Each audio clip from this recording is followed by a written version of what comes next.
Karibu sana GPS TV na Entertainment Reporter Blue Boy Akshua. Kama unavyoona tuko kwenye moja kati ya tukio la kitofauti zaidi. Leo ni siku ya Sister Fina kutoka nje, kama ulivyokuwa na taarifa kuwa aliolewaga. Sasa leo ni siku yake kutoka nje. Kama unavyoona hapa nikamsogeza moja kati ya sister ambaye alikuwa ni mtu wake wa karibu. Kama ni moja kati ya mtu ambao unafuatilia vitu vya hapa nyumbani kwetu, basi utakuwa uliweza kuwaona movie ambao walishiriki pamoja, ambayo ilikuwa ni movie ya binti wa shule. Sister alikuwepo, pia Fina alikuwepo. Kwa hiyo ni mtu wake wa karibu. Nataka tuweze kuongea naye kuniambia tu kuhusiana na ndoa ya rafiki yake. Kaa karibu nasi ili uweze kupata vitu vitamu kila itwapo leo. Sister, habari yako? Salama. Nzima? Nzima, afya kabisa. Kuona umepoa. Mimi sijapoa, nipoa kitu gani bwana? Naona uko kwenye vibe hapa. Kama za leo za vibe, unajua ni siku za kuvaibuka. Watu tunaruka tunacheza. Hapa tunaruka na kucheza kweli. Watu huenda kuna wengine hawakujui, so wangetamani basi hata wajue jina lako, lakini mimi nakujua kama Makiambe. Huenda una jina lingine ama wengine hawakujui. Mimi kwa majina yangu ya kuzaliwa natambulika kwa jina la Fatuma. Hayo ni majina yangu ya kuzaliwa. Ila kikazi natambulika kwa jina la Makiambe. Okay. Yeah. Huyu hapa ambaye ameolewa leo ni mtu wako wa karibu kwa sababu mmehusika naye kwenye moja kati ya kazi. So unaweza kaongea nini labda kuhusiana na ndoa yake ya leo? Mimi naweza nikampa hongera kwa kuolewa kwa sababu hiyo ni kawaida. Kila mtu atapitia hapo. Ila tumehuzunika sana sisi wafanyakazi. Kwa sababu yule alikuwa mtu wetu wa karibu sana. Okay. Yeah. Na kilichohuzunisha ni nini labda? Si tulikuwa nataka tuendelee kufanya kazi pamoja. Okay. Mambo kama haya. Kwa hiyo mmehuzunika sana? Tumehuzunika kwa kutuachia kazi. Kwa hiyo pale kuna mkataba kuwa mtu asiolewe au? Hamna. Ila unajua sisi ni watu wake wa kazi. Okay. Mtu wa kazi akiwaacha sisi tunapaswa tusikie mioyo kuhuzunika. Yaani unaona ile nafasi yake amjui nani ataiziba. Yeah.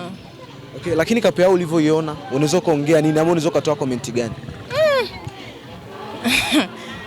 Maya anapendeza sana. Okay. Pia hiyo papa yeye anapendeza sana. Okay. Naweza nikawapa hongera. Wazidi kupendana. Yeah. Wale walisema kwamba ni milioni 2. Walivyopigilia ni milioni 2, lakini ukiangalia kama milioni 2 kweli pale. Milioni 2 uhakika. Okay. Yeah. Uhakika pale. Pia unaweza kutoa neno gani labda kuhusiana na kundi yenu ambayo tuseme kama kiongozi ni kifaru? Unaweza ukaongea nini kuhusiana na kundi yenu? Naweza nikamshauri asikate tamaa. Yeah. Na pia wazidi kuweka nguvu kwenye kazi.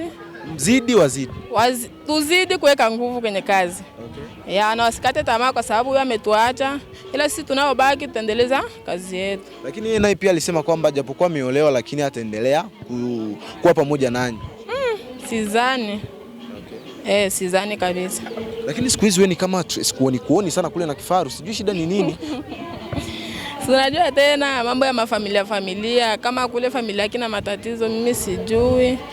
Ila nimesikia siku hizi tunataka kuanza kazi tena. Lakini hata klipu ambazo walikuwa wanaonekana kifaru ana shoot, yani siku hizi wao huonekani kwenye klipu zake yani. Mimi nilikuwa mgonjwa sana. Na cha pili kufanya maklipu inakuwa kutaka ya mtu. Mambo kama hayo. Na wamemchagua huyu ni mtu wao wa kazi ndio walikuwa wanapigana naye maklipu. Ila kwenye movie tulikuwa tunachangia wote. Okay, kwa nakubali sana. Yeah. Lakini pia naona kama zawadi leo utatoa simu. Hamna, namwandalia nguo tu. Okay. 100,000, 200,000, 300,000. Ya 200,000. Ya 200,000. Hongera sana, nimekubali. Asante. Mtazamaji wetu wa GPS, kama ulivyosikia, kitu ambacho nimezingatia mimi, amesema kuwa atatoa zawadi ya nguo ya 200,000. Ni moja kati ya kitu ambacho wengi hawezi wakafanya, lakini amesema kwa sababu ni rafiki yake na wameshirikiana kwenye vitu kaza wa kaza, atamtolea zawadi ya nguo ya 200,000. Subscribe, like, comment wa kwanza kila day kupata update zetu. Ni Inti Reporter Blue Boy Akshua. Kwa habari za uhakika, michezo na burudani, subscribe JPS Online TV. Kwa pamoja tukupashe.